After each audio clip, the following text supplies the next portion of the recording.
What's up guys, my name is Patty Fatty Cake and welcome to my guide. This is day one, like literally right after release, so I wanted to get out something to help out all these people. It took me like 5 tries to kill this boss because the mechanics just aren't that intuitive, but once you get it down, it really isn't too bad. First off, hard requirement, complete the new quest, Secrets of the North, released today by Jagex. Quest is super dope, continues the Maharajat. I'm probably mispronouncing that storyline. Definitely get that one done. Honestly, if you want to spacebar through it, it's really not that bad. Took me about 20 minutes, maybe closer to 30. And that's without any quest help or anything. So by the time you're watching this, there might be an actual guide. So even like fairly guideless, it's only like 30-40 minutes max. Other than that, you are going to want some decent combat stats. I'm not really sure exactly what's going to be necessary for this. Probably anything 80 plus for range and mage would be decent. You're definitely going to want at least a trident and be able to wield a decent crossbow to use some better bolts. Obviously, if you do have access to it, twisted bow, crystal with bofa are going to be better than any crossbow. So if you can afford it, if you are at that stage of the game, I would prioritize these type of upgrades over going in with a crossbow or something. Obviously, everything in this guide is subject to change. This is day one before metas have really been developed, so if you're watching this later, this might not be as accurate, but what you're going to want is a range switch and a mage switch with a powered staff. You be the judge of what you need. I'm pretty sure you could get this done with a trident without too many issues. It might just take you a little bit longer. You're gonna have to be a little bit more precise. And depending on what you can afford for your range gear, twisted bow is gonna be your best, bofa second up, and then, you know, your best crossbow after that, and so on and so forth. In the inventory, you are going to want a stamina potion, just in case you need to run around a lot. There is some mechanics where you do need to move. You're going to want some type of range boosting potion and an imbued heart if you can afford it. If not, magic potions, anything else that boosts your magic could be helpful during the fight to hit harder with your charged weapon.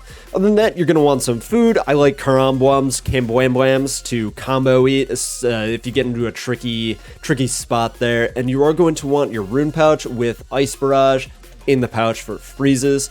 You're going to want teleport, just a way to get out of there in case you do get into trouble, to bank, to keep on running this. And you are going to want icy basalt, which is going to be the quickest way to teleport to the boss itself. Not sure if I mentioned it, but you do want a couple of super restores or prayer potions you are going to need to heal your prayer. There is a smite type attack during it that if you get hit, it's going to be draining your prayer. It's going to be hitting you, so definitely bring a couple of those bad boys. How are we getting there? It's the same place that you fought him during the quest. If you haven't done the quest yet, you got to do the quest to kill him anyways. So you're going to come here, just smash that icy basalt.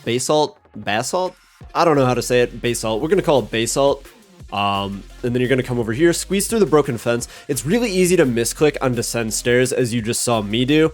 And then once you're through here, you are going to click and descend the stairs. If not, it's going to try to like path you all the way around the thing. Jagex hopefully fixes that, or maybe not. Leave it in. It's a little trolly. It's a little silly, you know. Then you're going to come over here.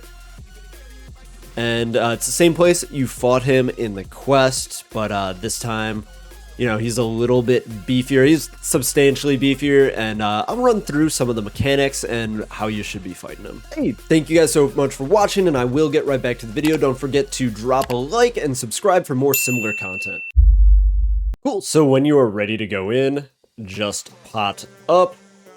And let's get started. So there's going to be 2 phases. One's going to be green and one's going to be brown. And depending on which he is, you're going to have to pray correctly. And then if he is the brown phase, you are going to want to equip your magic gear, protect from melee, and you're going to want to freeze him in place, get a little bit away from him, and then attack him with your powered staff. When he changes, there's going to be spikes that come out of the ground. You're going to want to switch to range pray, end your range gear, and start ranging him. There's going to be this attack where he does shoot this blue ball at you. You do need to pray magic against this, otherwise you will get this weird smite effect on you. I'm not sure if they have a name. Little addendum to that, you can notice this blue attack coming. He'll like rear back, kind of like Jad, and then there will be these blue sparkles over his head, and then it'll all shoot at you.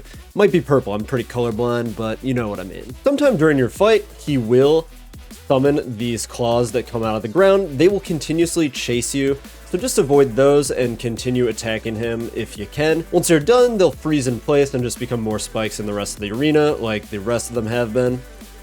Halfway through the fight, he will start doing this thing where he flies around the screen. You can DPS him during this, and then he does these Akka-style orbs in the middle of the room that you have to avoid, otherwise they'll do like 17 damage or so. Near the end of the fight, he will do this wave attack. You need to be behind the spikes, otherwise you will get hit damage, and then he will summon a shield. You have to smite the shield while off-ticking his range attack with your range prayer. Use range for this phase. Once you reach this final phase, you're going to want to be ranging him, and his attacks are going to get a little bit more rapid. There's going to be a ton of spikes that come out, so just make sure that you're accurately avoiding all of these. Otherwise, you will take a lot of damage like you just saw I did there.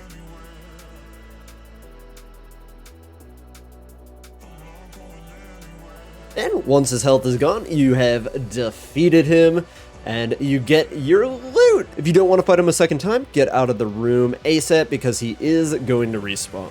So far, I've done only like 6 or 7 kills of him, but the loot has been really good.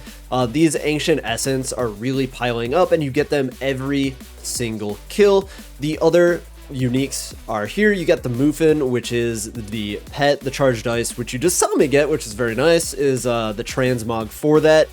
And then the Venator Shard, of course, is for the Venator Bow. Frozen Cache is basically kind of like the Cache of Runes from TOA. You open it and you can get these rewards. Looks pretty solid to me. Rarities aren't known yet, but those are some pretty juicy drops. And then the Ancient Icon is used to upgrade the Ancient Staff into the Ancient Scepter, which gives you a 10% increase to Ancient Magic Spells secondary effect. So it's not going to boost the damage 10%, it's going to boost the effect of the spell 10%. Hey, thank you guys so much for watching. If this did help you start getting completions on this boss, don't forget to like the video. Please subscribe to my channel, it helps me out immensely.